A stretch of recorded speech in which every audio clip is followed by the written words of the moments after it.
Okay, so let's switch over to the buy side. Let's pretend, and you've got clients that are looking for acquisitions. What are some strategies they should be thinking about when when they're getting ready to acquire a business? Is there any structures or strategies that you can share with us?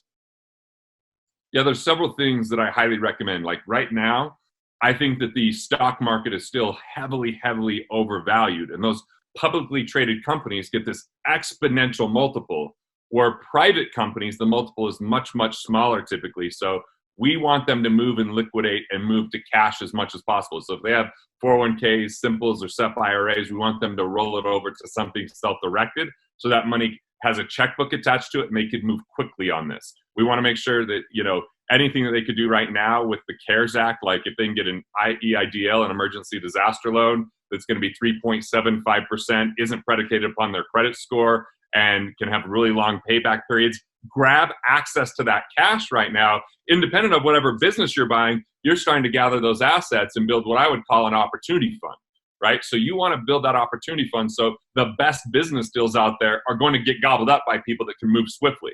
I mean, the most simple analogy of this is, I remember coming out of the 2008 recession, we were looking to buy a home, and it was like 2011, 2012, and this home that had been, bought for 2.2 million.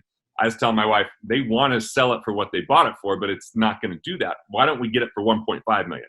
And we're 40 days in a negotiation. I have them down to 1.6 million. I'm like, I know we're going to get this. And all I had was a pre-approval letter from a bank.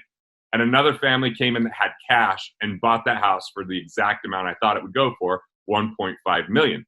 So people that are in a distressed situation, cash, liquidity, and quick movement is king. So do everything you can to move to a cash position, because professional investors don't stay invested all the time.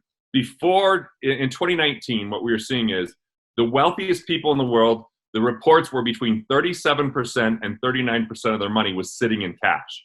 It was sitting in cash because they saw the economic turmoil coming before even COVID, because 60% of the economy depends upon lending and consumeristic buying based upon getting loans. And when that tightens up, we hit recessionary times.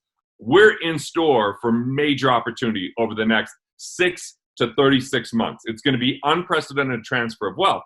So whatever you could do to escape all these other so-called investments that are heavy speculation, because I think the future is going to belong to people that acquire business during this time. So you've got to just get yourself in that position, get access to that cash, and then minimize your outgoing cash flow by restructuring loans and getting lower interest rates and paying off things that are inefficient, like so that you have the ability to reinvest in these businesses to grow them once you get them.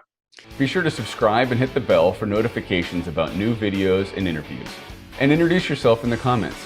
Are you a buyer or a seller?